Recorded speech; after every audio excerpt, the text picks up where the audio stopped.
right. Whoops, I'm going the wrong direction. Here we go. Okay, thank you very much. I'm going to start by apologizing. I know Jason and Alex lured you here with this promise of learning something tonight, of maybe even being inspired. Unfortunately, they lied. That's not going to happen during my presentation. Let's be honest, the best thing that's going to happen tonight is I'm going to get this over as quickly as possible. You guys are going to go home, you're going to forget about it in the morning. My main point is that there is a ton of awesome advice out there, none of which will come during this presentation.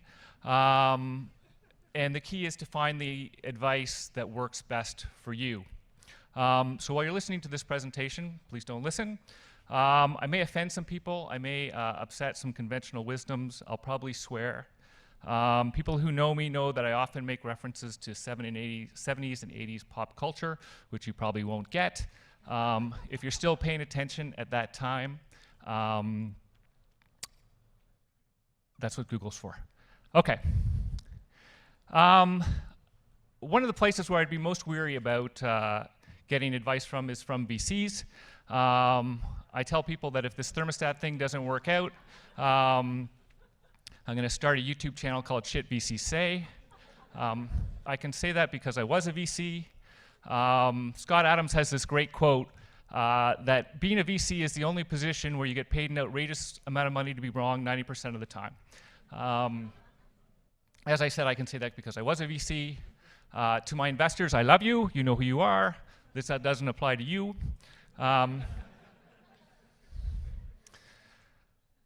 So my first piece of advice is don't expect people to like you or your idea. When we started ecobee, my wife, Andrea, who I love very dearly, and we used to go out with our friends. And before we went out, she used to say to me, okay, honey, if they ask you what you do, can you please just lie? But the good news is you don't need everyone to love you or like you. You need a very small group of very loyal fans who adore you. And so we'll talk a little bit more about that as we sort of move through. And so, you know, if things are as bleak as they are, you know, what's one to do? And so the first thing I can tell you is there's still time to go back and work at the bank. But if you want to proceed, here are 3 questions that might just lead you to salvation, if you're lucky, maybe. So the first one is, why do you do what you do? So who knows why Homo sapiens survived and Neanderthals perished? Imagination. Excellent guess. Were we faster? Were we stronger? Were we smarter? Apparently not. The reason why humans survived and Neanderthals did not was because humans were able to create myths. And so if you look at, or scientists think that if you look at Neanderthals and chimpanzees, they worked very well together in groups up to about 50. But what humans did was humans came up with these myths, almost like religion, that allowed them to work together in much larger bands and to get behind an idea like going on a crusade or slaughtering all the Neanderthals. And because they could cooperate together, that is ultimately why we won. The same is true for you and your company. And so today you may be 7 people in a room, but the reality is in order to motivate people, in order to get people going together, in order to get people going in the same direction, you want to create your own myth. So culture, value, your aspirations, your brand, your strategy, you should write it all down so people can get aligned and get behind it. Crap, I don't have much time. Okay, a couple things. So one of the worst pieces of advice I ever got was, when you're hiring people, hire people you'd like to go out and have a beer with. That is a horrible piece of advice because all you end up with is really bad hangovers. You should really hire for culture. Now when I started, I was an engineer and somebody told me that and I was like, culture? I don't even know what you're talking about. Hey, doofus, like culture comes in a yogurt container.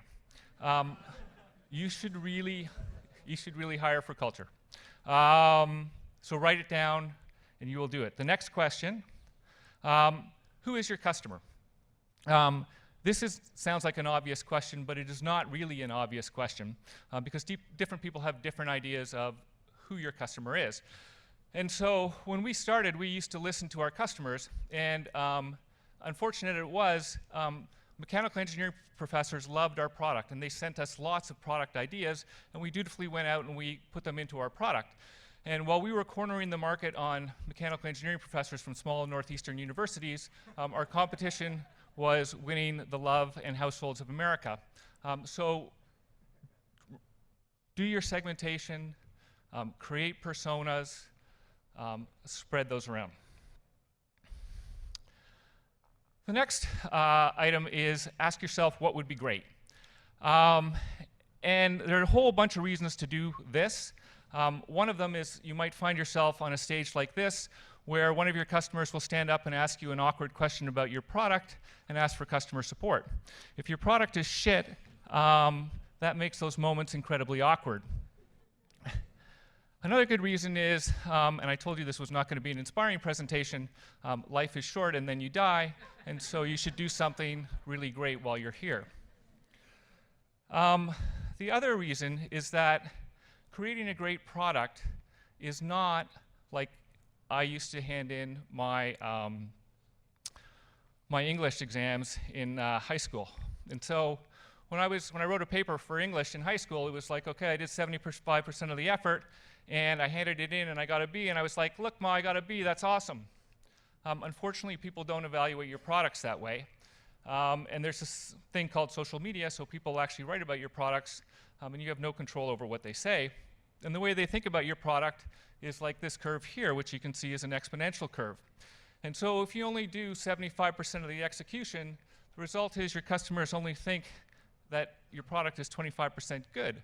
And what happens with social media when you have reviews is that if you have bad reviews, they get tremendous momentum, and people will pile on, and you'll end up with a ton of one-star reviews. Conversely, if you get 5-star reviews, people will be much less likely to give you poor reviews. And so to the people who say, you know, I think someone from LinkedIn said it, obviously someone much more successful than me, you know, if you're proud of your product, you've waited too long to launch it, I would say that's not true. So if I haven't dissuaded you from doing a startup, and I haven't totally crushed your confidence, then I would say please go forth and be awesome. Thank you.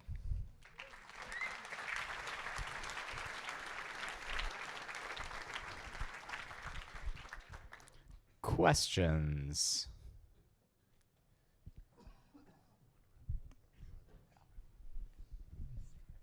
Hi, just curious, what's the myth you tell your employees at ecobee, if you can share?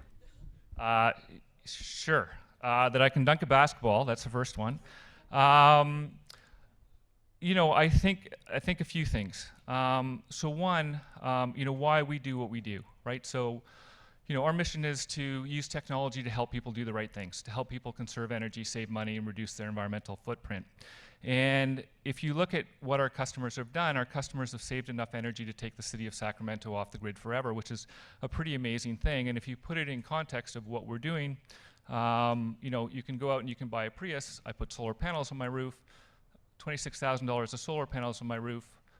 My $250 ecobee saves me about as much energy as my solar panels produce every year. So it's a massive, massive impact. And so our mission is about how do we help consumers conserve energy, save money, reduce their environmental footprint, and how to make people's lives simpler and better.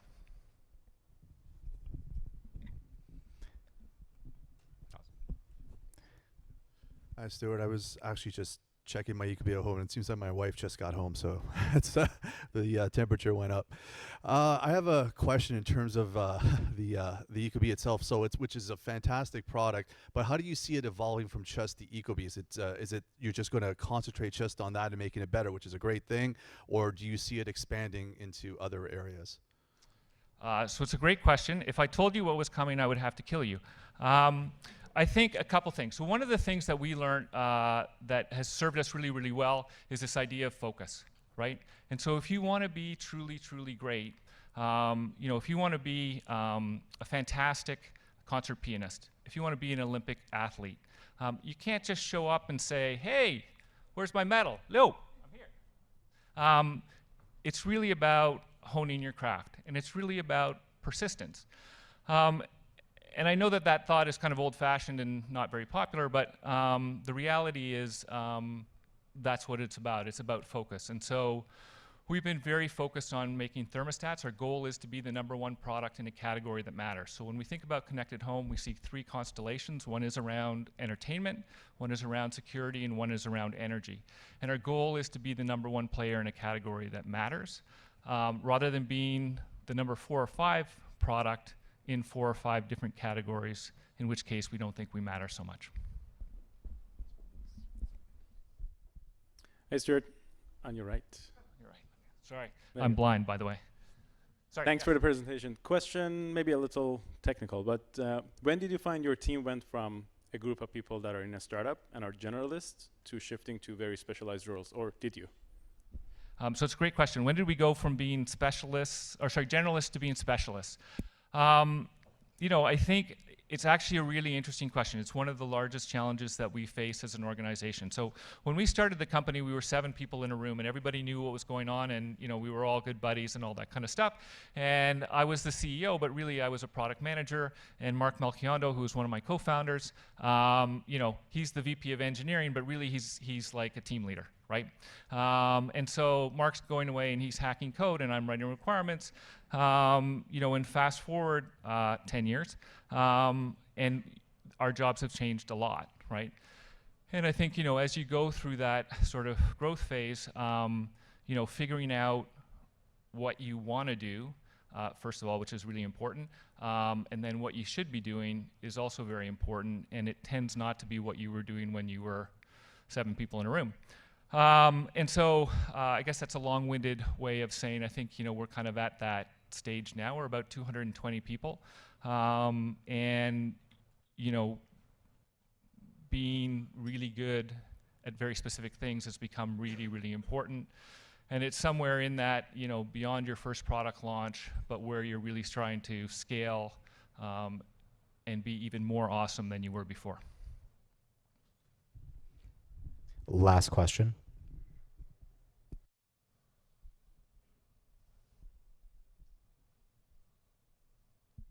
Thank you. So you said you were gathering requirements. That was one of the first things you did in your startup. That was your role. And I know as a startup, we can build products all day long, but if no one wants it, it's worthless. So how did you do your market validation for the requirements that you were creating? And what was your method that you used to figure out if what you're building is going on the right track, it's valid for the market? Sure. So it's a great question. So how did we do market validation, and how do you do that? So Stephen Blank has a great book called 4 Steps to the Epiphany. And if you haven't read it, I highly recommend that people read it.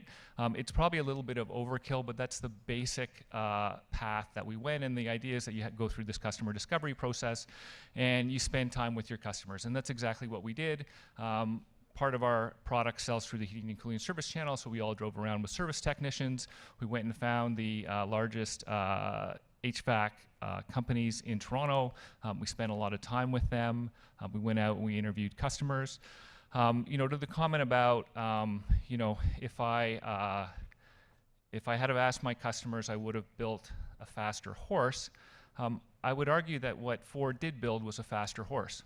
And I think it's about understanding what those insights are. And one of the things that we do quite a bit of market research, and I would say that one of the things that we found is that customers give you feedback, and it's really the insights you drive from that feedback. And those insights aren't always the obvious ones. And so sometimes you have to look at what you're being told in a slightly different way in order to deliver a truly better product experience. And things like focus groups, things like doing interviews, things like surveying your customers, things like doing conjoint studies, those are all awesome things that deliver phenomenal market research and phenomenal insights that you can then use to build a much better product combined with the personas that you have, right? And so I think really thinking about who are you building this for is super important because you can go down the wrong path if you take the wrong insights, targeted at the wrong consumer. Doesn't work out so well. Thank you.